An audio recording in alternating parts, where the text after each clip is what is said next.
Hey everybody, it is good to be with you again. We're going to continue in a way, kind of looking at some of the prophets. You'll see why that's in a way in a second. We're going to begin a new series this evening for the month of December on Wednesday nights. We're going to talk about the King of Kingdoms, looking through the book of Daniel at some of the things that Daniel is telling us, some of the things we can see in the text itself that will help us get ready for the new year when we begin looking at I don't want to call it the book of books, right? But the book of pictures, we can call it that. It's a picture book. Revelation. When we start looking through Revelation, we're going to look at the things that we can learn from Daniel, from the 12, from the other prophets. And so that's where we're beginning. And we're going to focus on Daniel in its own right and just use it as a primer later to help us understand the book of Revelation. So we're looking at what we're going to call the King of Kingdoms, the God of the universe, the God of creation, who shows himself to be sovereign Lord over all in a series of events, miracles, visions, deliverances, tests, all throughout this book. And Daniel ultimately will leave us at the end with this God whose kingdom is coming, and it will reign forever and ever. And so we're going to see again another one of the prophets looking forward to this coming kingdom, the time when the Messiah will reign, and ultimately all things at the end of time will be gathered together to be with the Lord. So let's kind of start breaking into the book and look at some of the historical events or some of the things that are surrounding what's happening in Daniel's life. Indeed, the life of all the captives as they're being carried off slowly into Babylon, ultimately in 586 with the destruction of Jerusalem and the temple. So what's happening right now is a time of political upheaval. There is a chaos in the Middle East after the fall of the Assyrian Empire. So Babylon is going to rise up. One of the kings of Assyria will die. They'll begin a gradual decline, a pretty fast decline. And Nabopolassar, the grandfather or the father of Nebuchadnezzar, will begin what we call the Neo-Babylonian Empire. And he will go and start causing chaos in the region. The Assyrians are going to have to go fight with him. And there's just uprisings all over the place. One of the good kings we've talked about a few times in the past 12 lessons that we've done over the 12. One of the good kings, Josiah, is going to get involved in a battle trying to stop the king of Egypt from going to help rescue the Assyrians, and he will die. Shortly after that, Egypt, the king of Egypt, Pharaoh Necho, is going to come and is going to kind of put a puppet king in place. Babylon is going to come just a few years later. That happens in 609 BC. Just a few years later, in 605, Babylon is going to come and is going to sack, not ultimately, but kind of attack Jerusalem and be bought off and take some people away captive. And so in 605 BC, that's where we find Daniel being carried off from his home. And he would be young, around 15 years old, most people guess, carried off into a foreign country, brought into a completely different culture, a completely different way of living, and he's going to have to choose who he wants to be. And so we think he's 15 to 20 years old or so. A lot of that is guesswork. We're never actually told, but we're trying to guess how old he would likely be with the various events that are going on throughout the book of Daniel, and based off the dates that we know from secular history. So if he's carried off in 605, we know that he's still alive around the time that the people are coming back from the deportation. And so that would be around 536, 537, 536 BC. And so you've got a pretty long span of time there where Daniel is going to be an older man by the time this starts happening. And so when you look at all of the events of the book, if they start in about 605 and they end up around 530 or so, if he's 15 years old when he's carried off, you're going to wind up with a man who could be in his mid to late 80s by the end of the book. And so that's why we're guessing probably 15, 20 years old at the oldest in 605 BC when Jerusalem is, I guess, attacked and Nebuchadnezzar begins carrying people off. So you have in Daniel's lifetime, before he gets carried off, there are just a series of kings. So while he is living in Judah and while he is in Babylon, he will be alive through 5 different Judean kings. And it's not like they just happen to coincide where there was tragedy or just the way the reigns fell. It's political upheaval. People are being deposed and moved and shuffled and carried off, and it's just chaos. Not only is there this political chaos, but in the midst of all this, you have one of the most active times of prophecy. So you have the prophet Jeremiah, who will be prophesying during this time. There's a good chance that Daniel maybe even got to hear Jeremiah prophesy in Jerusalem, in the surrounding region. Not only that, during Daniel's lifetime, he's also going to be contemporary or contemporaneous with Ezekiel. In fact, Ezekiel will reference Daniel, and so it's very likely that they knew each other. Maybe they knew each other from back home, or maybe Ezekiel just heard of Daniel. Maybe they even met each other in passing, or I don't know if they had a relationship or not in Babylon itself. We just don't know. I like to pretend that they would be good chums. And so there's a lot of activity. That you also have the prophet Habakkuk, who is prophesying at this time. So there's a lot going on. There's a lot in the religious realm. There's a lot in the political realm. There's a lot in the emotional realm, the personal realm for Daniel. And so it's just this time of chaos is a good word, of just cataclysmic change, where nations are being swept off the map, armies are being destroyed, people are being raised up and torn down. And that's just going to be the story of Daniel's life. As he is thrown into the political arena, he's going to be dealing with the machinations of a huge empire that will span the region of the Middle East, one of the largest empires in world history, certainly one of the most powerful empires in world history. He's going to be dealing with the risings and fallings of many kings and kingdoms in that context. He'll be dealing with the rise and fall of kings within the Babylonian Empire. Then they'll be invaded, and there'll be different kings and different people you have to deal with, and the new empire that comes and takes them over. And so it's just change, constant chaos and change. And when Daniel is trying to find something to hang on to, he looks to the rock. He looks to the one who doesn't change. To Jehovah or Yahweh or the Lord. He looks to God. And so when we see Daniel in the middle of all these, just very significant historical events, he is a young man, probably again 15 or 20 years old, a young man with the faith to look to God and realize that his identity is not in being Judean. His identity is not being from Jerusalem. His identity is not in any position or title or king that he serves. His position is in God and God alone, or his identity is in God and God alone. And that allows him in the middle of all that chaos to have calm. And maybe one of the lessons for us, just kind of looking at the circumstances for Daniel's life, it really hasn't changed much, has it? There's always power struggles. There's always some horrible event that happens. There's always grand events that happens. There's just constant change. And there's one thing that is consistent, is that things change. And in those changes, interestingly enough, things tend to remain the same. And so while we might find ourselves not being carried off to the Neo-Babylonian Empire, we might arguably find ourselves in the midst of Babylon, like Daniel, and we have to decide where our identity will come from. Are we going to look for our identity as a citizen of an earthly kingdom, some earthly power, political party, a leader, or are we going to look for our identity in the King of Kingdoms, in the God who reigns and rules over all? Daniel chose to seek and find his identity in God, and we should do the same. And so it's good that we see the circumstances in Daniel's life are not all that different necessarily from things that people are still going through. So now, who is Daniel? Like I said, we don't know too much about him. We don't get much biographical information. We know his name. We know he's a real person. People reference him. Ezekiel will reference him. Jesus will make reference to him. And in fact, when Jesus references him over in Matthew chapter 24, he'll be quoting from the Septuagint, which is something that we'll talk about later. There are different manuscripts available in Hebrew and in Greek, and Jesus seems to prefer the Greek. So Ezekiel is going to be referring to Daniel. Jesus will refer to Daniel. We know he's a real person. We know, based off of the things that we see, the things that other people say, Daniel had a reputation for being wise, for being somebody that you could trust, somebody who was righteous, who sought justice, who did what they said they were going to do. They did the right thing. That's who Daniel was.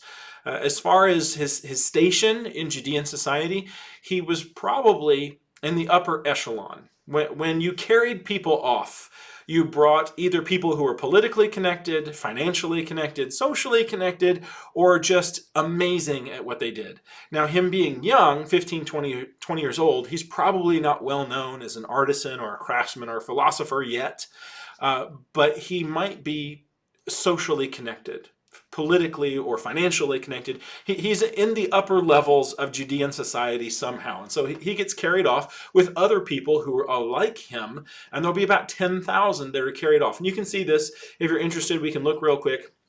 You can see this over in 2 Kings chapter 24, just so you kind of know where this is coming from. 2 Kings chapter 24, we're going to look over in about verse 12 or so. And so here you've got these captives who are going to be carried off, and here are the 10,000 of them. He carried away all of Jerusalem and all the officials and all the mighty men of valor, 10,000 captives and the craftsmen and the smiths. None remained except the poorest of the land, right? So the upper edge, right, the top of society is being carried off to Babylon, and we don't really know where Daniel fits in here. We don't know if he is maybe related to some of the soldiers. We just don't know.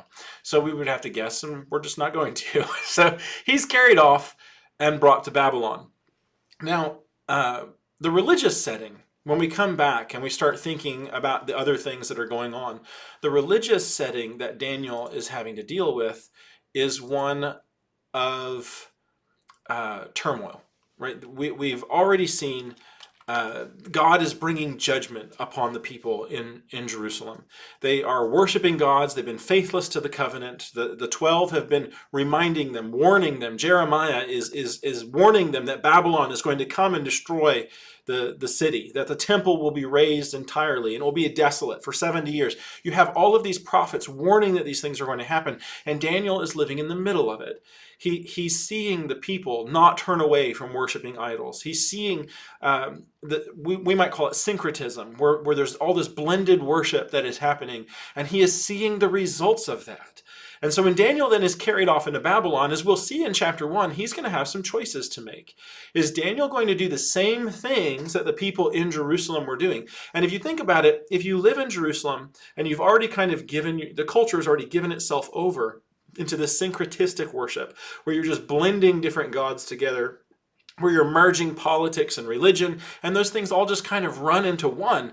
When you get carried off into Babylon, it's not a difficult step to go from doing that in Jerusalem to doing that in Babylon. You just kind of change the God that's in the middle, right? You don't have to get rid of your God. You can still have your God when you get carried off into Babylon. You just change the one that your focus is on. Instead of being focused on Yahweh, you'll be focused on Marduk, or one of the other Babylonian gods, as we'll see just a few of them in a moment. And so Daniel is faced with this very, very powerful question. Who are you going to be when it's easy to be anything? Who are you going to be faithful to when no one is making you be faithful to anything? You get to pick. And that in that instance, we do find ourselves in a very similar situation in our culture today. Nobody's going to force you to worship God. Nobody's going to make you be faithful to the Lord. There are many different religious options. You can follow any variety of religions. We also live in a culture that tends to blend things together. We want to merge our religion and our politics. We want to merge our faith and our devotion to leaders and all sorts of things. Who are we going to be? Right? What path are we going to walk, and who are we going to join ourselves to? It's the same question Daniel is having to face himself. And in chapter 1, we see his choice. And that is going to lead him down this path, which will take us to the different events, the miracles that occur during his life, to different visions, to different revelations that the Lord will give him. And it's all going to start with this single choice: to whom will you be faithful? Who do you serve? Right? And so there's this echo of this question that Joshua would ask when he's about to cross the river over into the promised land. And he turns to the people and he says, choose this day whom you will serve. Or they're in the promised land and he's looking around. Choose this day whom you will serve. As for me and my house, we will serve the Lord. Here's Daniel making that choice, right? And it's a choice we have to make every day. Choose this day whom you will serve. Daniel will choose the Lord. So let's kind of get into some things about the book now, the book itself. And as we begin thinking about the book, there's a couple things that are interesting as you don't notice in English, and it's fine if you don't know any of the languages that it's written in. I don't know them. Right? I don't know ancient Hebrew. I don't know Aramaic. But the book is written in two separate languages. It's written in the language of the Hebrew people, and part of it is written in the language of the Babylonian people. And so you've got this interesting break. The first roughly 7 chapters or so, from the beginning of chapter 2 to the very beginning of chapter 7, it's like 6 chapters or so, it's in Aramaic. Nobody knows why. Lots of people have guesses, and it's the historical part of the book that is in Aramaic. And so many people have supposed that perhaps the book is written in Aramaic because those parts would be important for the Babylonians to be able to read. For the people who the Hebrews found themselves among, it was important for them to be able to see the things that applied directly to themselves, to hear and understand and come to know. And so some people have supposed that it's in order to aid evangelism amongst the Babylonians, amongst the nations. God made it possible for them, or it was at least recorded so that everybody could read it. I think that's a good answer, but we don't know. It's just a guess, but it's a good guess. The second half of the book, from the beginning of chapter 7 down through the end, is again in Hebrew. And that tends to be the more forward-looking. Looking at this kingdom that is coming, it's really focused on that. And so people are perhaps supposing that looking to the coming kingdom of the Messiah, it was really important that the Hebrew people could hear, read, and understand that. And so that's why the book is divided up the way that it is. But if you're reading it in English, you don't notice it, and it doesn't matter. It's just helpful to know that that division is there. So in the back of your mind, as you're reading through the text, you know at about chapter 7, there's this shifting gears. And so when we're reading it or trying to understand it, when we get to that place, we're going to kind of shift gears a little bit too, to maybe focus some more on what is coming in the future rather than on the current events that are going on during the life of Daniel and the people that you'll read about. So some other things about the style of the book. It is written in something that we call apocalyptic, right? It is an apocalyptic book. And when you hear the word apocalypse, right, it's most often associated with just terrible things. The zombie apocalypse is how you often hear it, or nuclear apocalypse. And it just doesn't mean that. It doesn't mean something that's destructive. I mean, I guess in English it can now, but the word itself, when you go back to the Greek, which is where we get it from, it doesn't mean, it has nothing to do with destruction. It has to do with an unveiling. Literally, it's an uncovering. It's taking the lid off something so you can see what's inside of it. The reason why Daniel writes in apocalyptic language is to show people things. And this is important because when we get to the book of Revelation, and it is also apocalyptic literature, in fact, the name of the book is not just Revelation, which, I mean, to reveal something is to show it. It is also called the Apocalypse of John, the revelation, the unveiling, the showing of John. And it is meant not to hide things from you. It is meant to show things to you, to unveil them, to maybe think, if you want to think about it, to kind of pull the curtain back so you can see what God is doing behind the events that you're seeing unfold in front of you, the current events and some events that may happen in the future. The purpose is to show you, look, there is this other world. There is a spiritual world that you can't see, but you are interacting with it on a daily basis, whether you realize it or not. And there is conflict in this world. There are angels, there are demons, there's God, there's Satan, there's all these things going on that you can't always see, but it's very real and it's very powerful and it affects your life. So the apocalyptic writing kind of takes the lid off of that. And you can see what is going on. You can see for yourself what is happening in this spiritual world, or the spiritual realm is maybe a better word, and you get to have a feel for what is going on behind the scenes. When we start talking about apocalyptic literature, there are some 10 different elements that you can identify both in Daniel and some of the other writings that are apocalyptic and in the Revelation that John will get later that we're going to be looking at in January. And it starts with this. It's from God. The visions that Daniel will receive in his book are from God.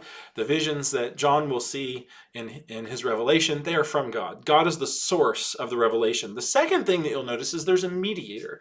There's going to be angels in Daniel's book, and there is the Son of Man. There's Jesus in John's revelation, and they act as mediators for this revelation that is being shown to Daniel or John, depending on which book you're talking about. And then there's the seer. Daniel himself is the one who's going to be seeing these visions, and he's got to see something. And so these are some of the elements that we're noticing. God reveals things through a mediator to a seer in the form of visions, and those visions are going to be dealing with some current events. Daniel is going to be talking about the events in Babylon, and shortly thereafter with kingdoms that are coming. And so it's also going to be dealing with future events, not just events in the near future. And when I say near future, I mean a few hundred years out, right? Not just the near future, but even past that to the end, which we'll get to in just a minute. Now, these visions are going to be based upon themes. They're going to either establish or develop themes that you'll see throughout the text of Scripture. For example, animals are a very common theme throughout the text of Scripture. There's going to be rams, there's going to be serpents and dragons and grasshoppers and lions and all sorts of things that show up in various apocalyptic passages. Well, Daniel is going to have some animals in his visions too. John will have visions with animals. Peter will have visions with animals. And so there's this theme throughout the biblical text where people have visions and there are animals in it. When you begin to notice similarities in the visions and you begin to see what the animals represent, you can begin to understand, oh, okay, now I get what we're talking about because there is this theme. What you can't do with apocalyptic literature, you can't do it with Daniel and you can't do it with Revelation, is you can't go and try and make these visions actual things.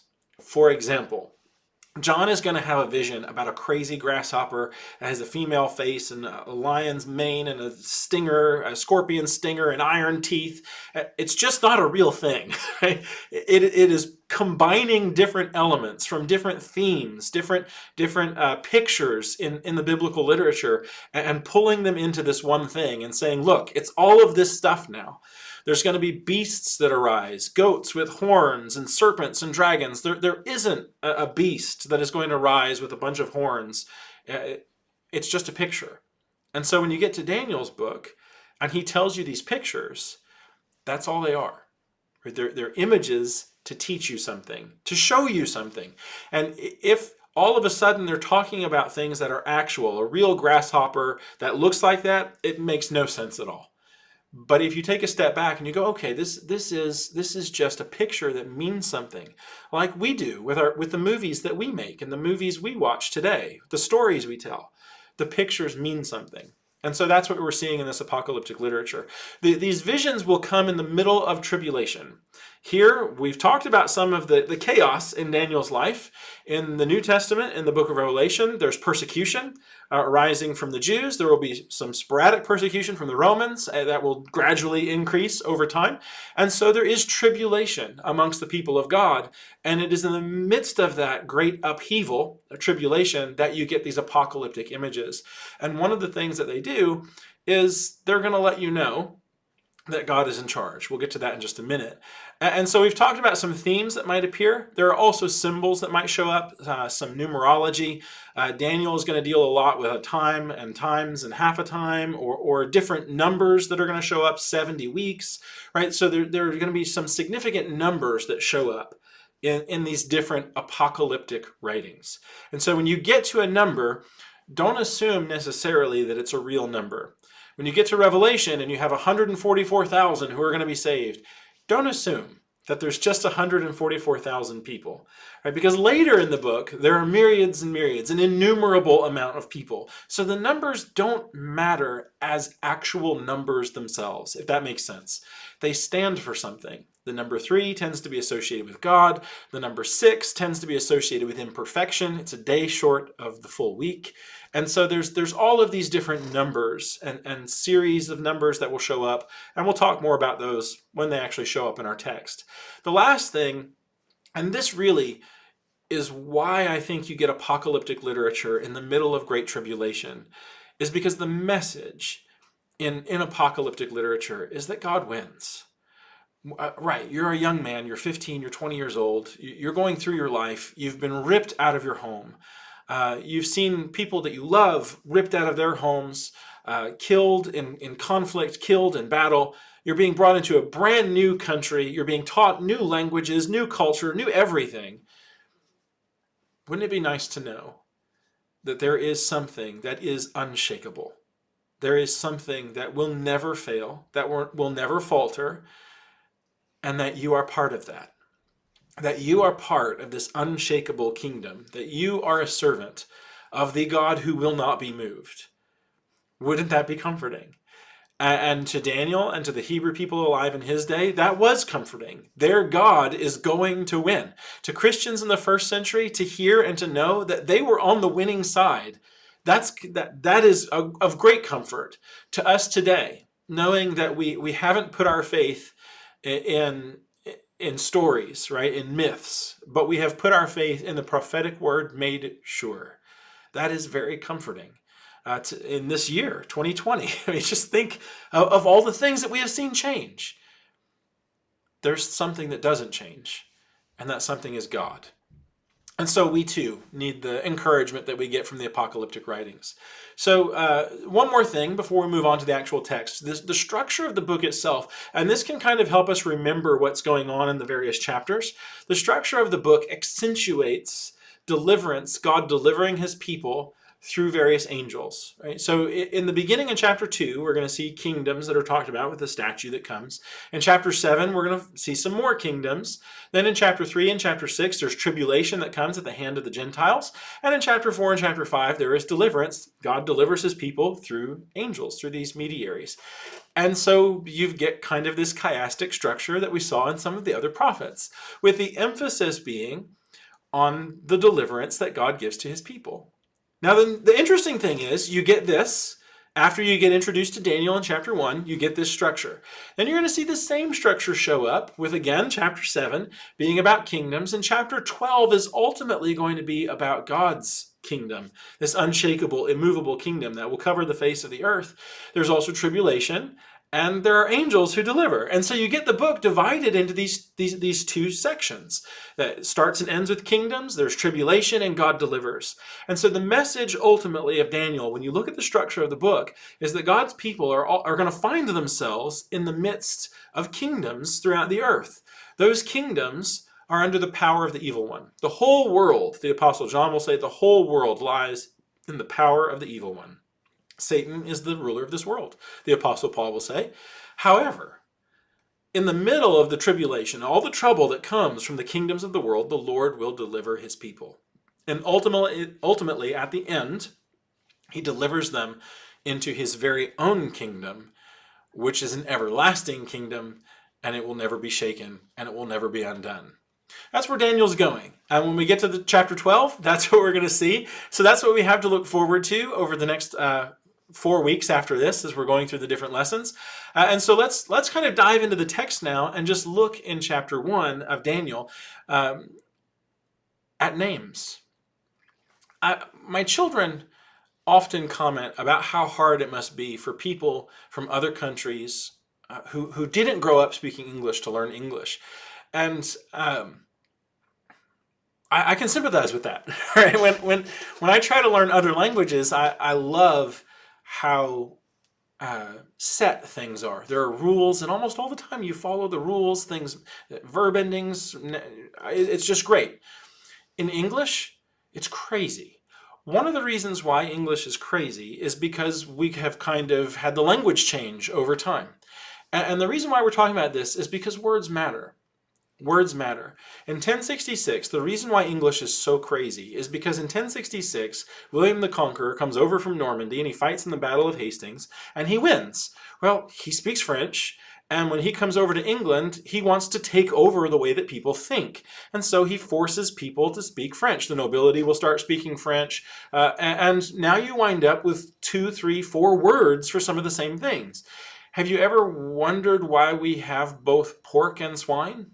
Well, that's because in 1066, you have this intermixing of all these languages. English was Germanic, and now French comes over. And so you have the mixture of all these different things going on. This is exactly what's happening to Daniel, right? He's being pulled out of Jerusalem, being thrown over into Babylon. And when he gets there, the very first thing they're going to do is try and change everything about how you talk, how you dress, what you eat, where you go. They're trying to change the gods that you worship. They are trying to brainwash you to make you into a Babylonian. William the Conqueror did that. When we see all throughout time, when one nation goes and conquers another one, and however they try and make it sound PC, winning the hearts and minds of the people, whatever they say, basically what they mean is we're trying to make them more like us, because people who are more like us won't fight. And so when these Hebrews are brought to Babylon, they're trying to change them into Babylonians. They're going to try and change what they eat, how they talk, and even who they are. And so the names of these Hebrew men in this first chapter become very significant. And it's interesting that you get introduced to them as Daniel, Hananiah, Mishael, Azariah at the beginning of chapter 1. And then at the end of chapter 1, they are still Daniel, Hananiah, Mishael, Azariah. Still, right? They didn't change. And so the fact that their names, they're given new names, but they keep their old ones, is symbolic of the fact that they're going to keep their identity. So when we think about the history of all these different things, and helping to explain our own crazy language, right? That's why things are the way that they are, because people try and make changes. So when you get into the text in chapter 1, let's pull up our Bibles, if you got them, over in Daniel chapter 1. In the third year of the reign of Jehoiakim, king of Judah, Nebuchadnezzar, king of Babylon, came to Jerusalem and besieged it. This is 605. Jehoiakim will start reigning in 608, 609, about 608. 3 years later, here comes Nebuchadnezzar, and he carries people off. The Lord gave Jehoiakim, king of Judah, into his hand with some of the vessels of the house of God, and he brought them, Nebuchadnezzar, brought them to the land of Shinar, to the house of his god, Marduk, and placed the vessels in the treasury of his god. And so what these vessels become is a symbol carrying off the pieces of furniture or various cups or basins or censers, all the different things that the Israelites, that the people in Judah would use in the temple of Jerusalem. They're now carried off and they're put in Marduk's temple. And they're trophies. Look, Marduk beat your god. Marduk is stronger than your god. Marduk has your god's things. Now, while they are trophies, they are still important, right? The Babylonians would have recognized that these are still sacred items. We're not going to take them and abuse them. That becomes important later. But they are emblems of their god's victory over a weaker or lesser god. This is really important, because in these ancient cultures, what you did is when you spoiled a people, you took their holy things and you brought them in and you set them before your god, and they became emblems of glory, right? They display the magnificence and the glory and the might of your God, because your God defeated this other one. Now, pause Daniel for just a second, and let's go over to Ephesians chapter 2. I promise, well, I hope this will make sense. Let's go over to Ephesians chapter 2. This is so cool. So in Ephesians chapter 2, the Apostle Paul is writing, and the Apostle Paul says, you were dead in your trespasses and sins in which you once walked, right? So you're dead to God. You are walking in a certain way.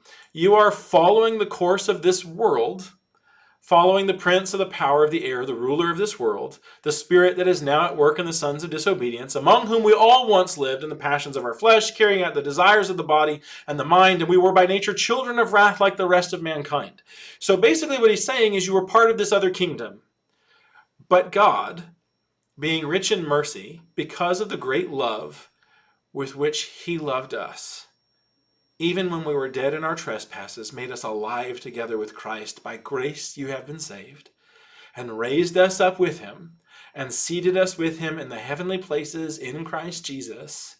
So, verse 7, in the coming ages he might show the immeasurable riches of his grace in kindness towards us in Christ Jesus. What you have just read, if you've been reading along, is God spoils the kingdom of darkness. and he steals the valuables, you and me. He carries us back to his own temple. Right? He raised us up with him. Look at verse 6. He raised us up with him and seated us with him in the heavenly places in Christ Jesus. That's the Lord in his holy temple, right? He has brought us into his dwelling place, and he has seated us before him. And now we are the trophies seated before God, showing how magnanimous, how glorious, how great God is for all eternity, as the immeasurable riches of his grace are shown through us in Christ Jesus. So God has raided Satan and stolen you back, and he now puts you in his temple, and you show his glory for eternity. This, you can see this in other places. Look over in Colossians chapter 1, just this idea of kingdoms. And this is why it's so important that in Daniel we see that what we're dealing with is the king of all kingdoms.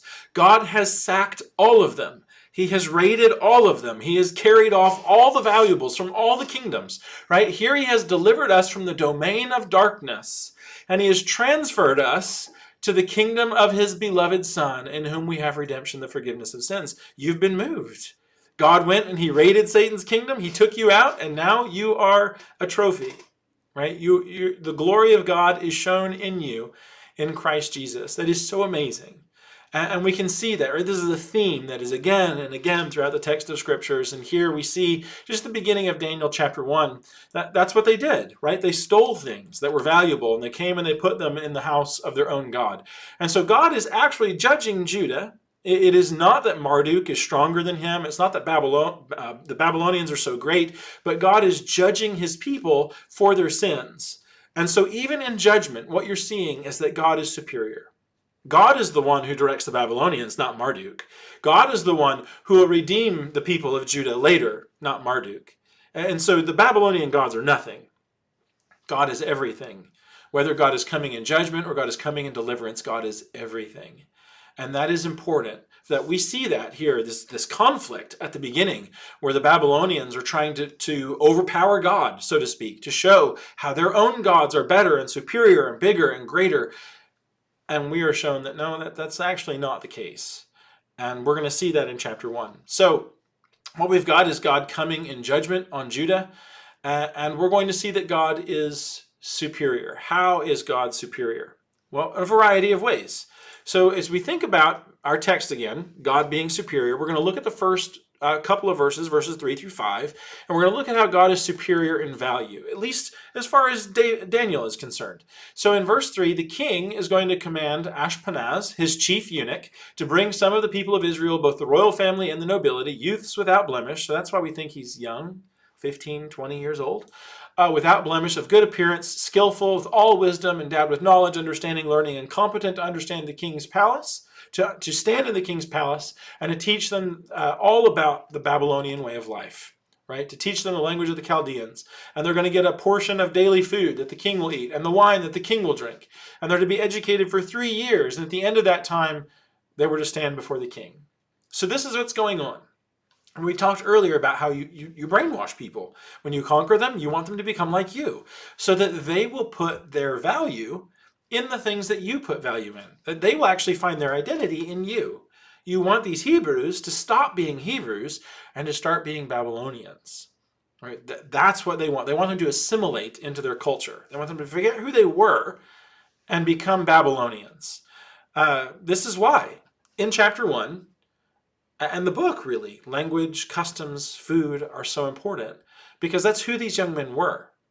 They ate what they ate because they were servants of God. They dressed the way that they dressed because they were servants of God. They styled their beard, they styled their hair, all according to the Torah, to the way that God told them to dress and fix themselves and eat.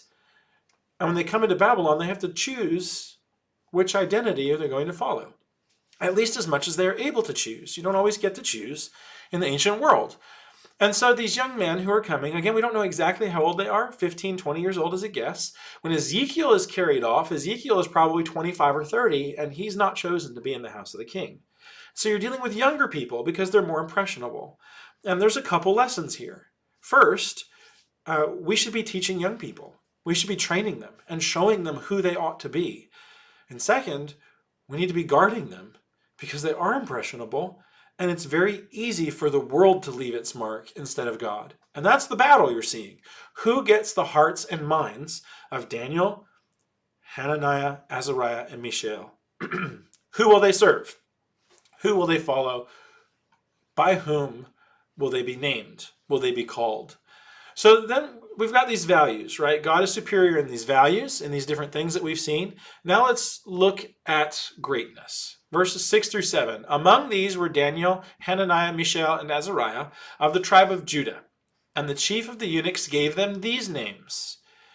Daniel he called Belteshazzar, Hananiah he calls Shadrach, Mishael he calls Meshach, and Azariah he calls Abednego.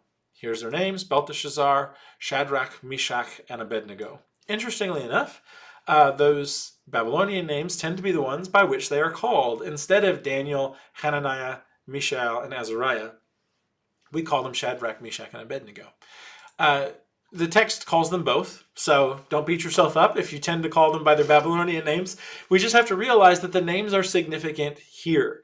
So Daniel, when you start looking at what do these names mean, Daniel means the Lord is gracious, right? Or God, Hananiah means the Lord is gracious. Daniel means the Lord is my judge. The Lord has helped me. Mishael means who is like God? Who is there that is like God? Azariah means the Lord has helped. Shadrach means instead of Hananiah, Hananiah becomes Shadrach. Instead of the Lord is gracious, now we have the command of Aku, who is a moon goddess. Right? Instead of grace, now you have command and might and power. The Babylonians really love their moon gods. Mishael becomes Meshach. And Meshach is who is there like Aku. Instead of who is there who is like God, who is there who is like Aku. Do you see why the names matter? Because they have taken the Lord is gracious and turned it into our God is stronger. They've taken who is there like the Lord and turned that into who is there like Aku, who is there like our God. Then you have Azariah, who is changed to Abednego. And Azariah means the Lord has helped. And instead now this means servant of Nebo. Instead of the Lord helping, now it's you serve our God. Daniel, God is my judge. God keeps me. Belteshazzar, protect the life of the king. So they've replaced God with the king of Babylon. And so those name switches, they're important. They changed their names on purpose, right? It wasn't just, oh, Belteshazzar, that sounds cool. We'll call him that. It was, we want you, instead of worshiping your God, to worship our king. We want you, instead of looking for God's grace, we want you to listen to the commandments of our God. We want you, instead of realizing that your God is great, to realize that our God is great. And so these switches are significant. And it's the same switch that Satan has been trying to pull on the people of God since the beginning of time. Worship me, not your God. Right? That's one of the temptations for Christ. If you bow down and worship me, I'll give you everything. Right? He wants to switch God. Give in to following the ways of the world. Right? I'll give you all the kingdoms of the world. Right? So these are the same temptations that have worked on humans throughout time, being presented to us in these name changes. And at the end of the chapter, we're going to see they don't change their names. Right? Now, the people in Babylon are going to call them whatever their Babylonian name is. But as far as Daniel, Azariah, Mishael, and Hananiah are concerned, their names stay the same. They keep their identity in God because God is the one who is great. So the next thing we're going to see is their daily life. When we get back over to our text and we start looking in chapter 8, or verse 8, sorry, you've got the king's food. And food is interesting throughout the biblical text. There are always people who are worried about food, what you eat, when you eat, why you eat, because God tells them there are only certain things you can eat and it has to be prepared certain ways. So when Daniel says in verse 8, he resolved that he would not defile himself with the king's food or the wine that he drank, there's probably a couple reasons why. Wherever you lived, wine is pretty much wine, and we don't know what the king was eating. But it probably wasn't prepared according to the kosher dietary laws. That's one thing. Probably wasn't prepared the way that the Hebrew people had to prepare their food. The other thing And perhaps the more important thing is that this food and this wine would have been commemorated or dedicated or from a religious festival or worship to the Babylonian gods, Marduk, Nebo, Aku. And so instead of eating the food that was dedicated to these gods, Daniel said, I'm just going to eat vegetables. I'm just going to eat what I know is safe. It's prepared safe, right? I can eat the vegetables raw. And I know that these haven't been dedicated to those gods because it's not what they did. And so Daniel, rather than defiling himself with the king's food, which I'm sure was delicious. If you had the King James Version, it talks about the king's dainties, right? Because it was probably really good. I just love that, the king's dainties. And so here Daniel is saying, well, I'm not doing that. And his friends, Hananiah, Azariah, and Mishael, are also going to say, well, we're not doing that either. They have chosen to follow the Lord. They have chosen not to dedicate themselves to Babylon, to not become Babylonian, to not worship the false gods, but to stay faithful to the true God.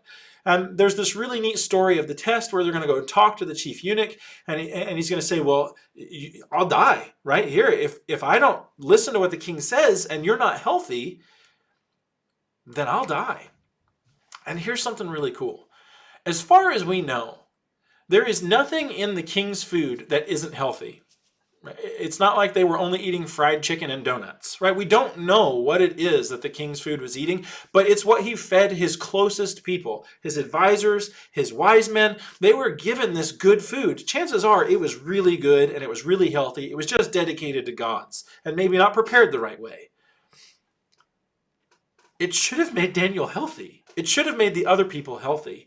And what this ought to do, when we see Daniel saying, no, just vegetables, just water, what this ought to do is this ought to open our eyes to just how involved we are with this spiritual world that we can't see all the time.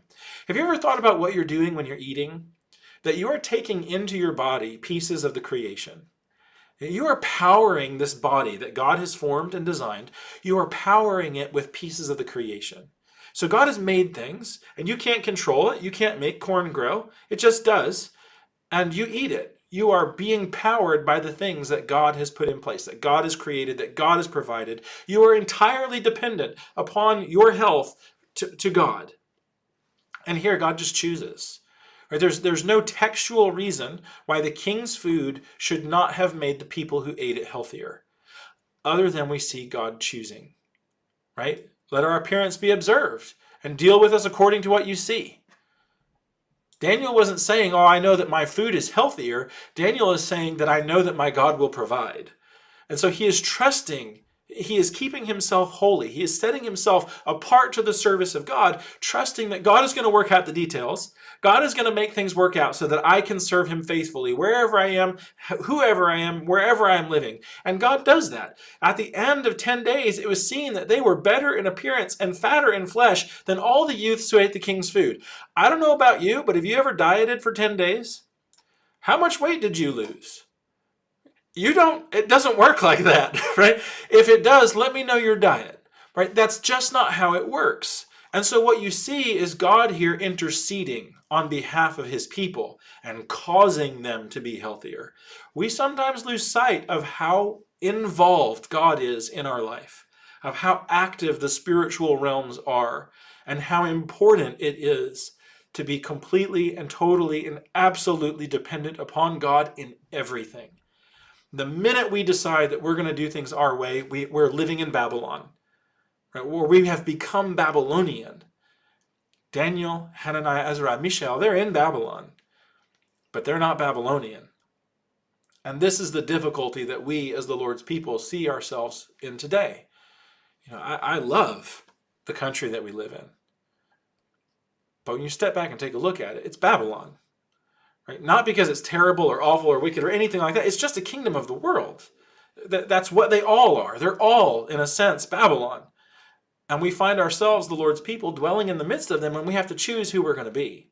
We have to choose after who we're going to walk. Who are we going to name ourselves after? In whom are we going to find our identity? And when we get here to the end, what we're going to see is that God rewards his faithful people. Right? They have chosen to follow him. They've put their trust in him. They're looking to him to lead them, to guide them, and God is going to reward them. And we see that in verse 17, that the Lord rewards them. As for these 4 youths, God gave them learning and skill and literature and wisdom, and Daniel had all understanding and visions and dreams. That's going to be important later. At the end of time, when the king had commanded they should be brought in, they bring them before Nebuchadnezzar, and the king speaks with them. And among everybody, there is no one found like Belteshazzar, Shadrach, Meshach, and Abednego, except they're Daniel, Hananiah, Mishael, and Azariah. Not those Babylonian names.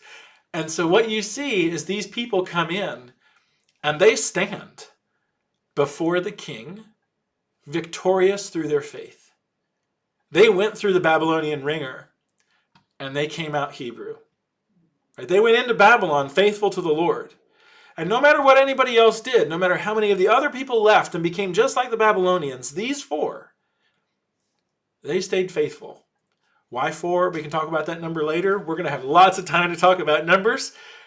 But Daniel, Hananiah, Mishael, Azariah were faithful to the Lord. They go into Babylon and they stay. Daniel, Hananiah, Mishael, and Azariah. And there they stand before the king. And in every matter of wisdom and understanding about which the king inquired of them, he found them 10 times better than all the magicians and enchanters that were in the kingdom. And Daniel was there until the 1st year of King Cyrus. We'll talk more about that timeline later, but here they are, the Lord's faithful people standing before the king. And the message here is that, yes, we need to be faithful before the earthly kingdoms and before the earthly kings. But the message here, when you kind of step back and look at where we're going with Daniel, is that there is a kingdom coming that is unshakable, that will cover the face of the earth, that will last forever. And one day you get to stand before the king. You're in Babylon now. Don't change your name. Don't become like everybody else. Because who you are matters. Who you name yourself after matters. And we will be given a new name. You've been given a new name if you are a servant of the Most High King, the Lord Jesus Christ. Don't change your name. Remain faithful to the Lord, and one day we will stand before the King. And so that's where we're going. Right? That's ultimately where we're going to wind up in chapter 12 at the end of the book of Daniel. This kingdom is coming. You can't stop it. It's going to cover the face of the earth. And all the faithful will enter in, and we will shine as bright as the stars, redeemed, brought into the Lord's holy temple, trophies of his glorious grace, proclaiming to the universe for all eternity how matchless and wonderful and incredible is our God. God bless you. We'll be back next week, and we'll continue looking at the book of Daniel.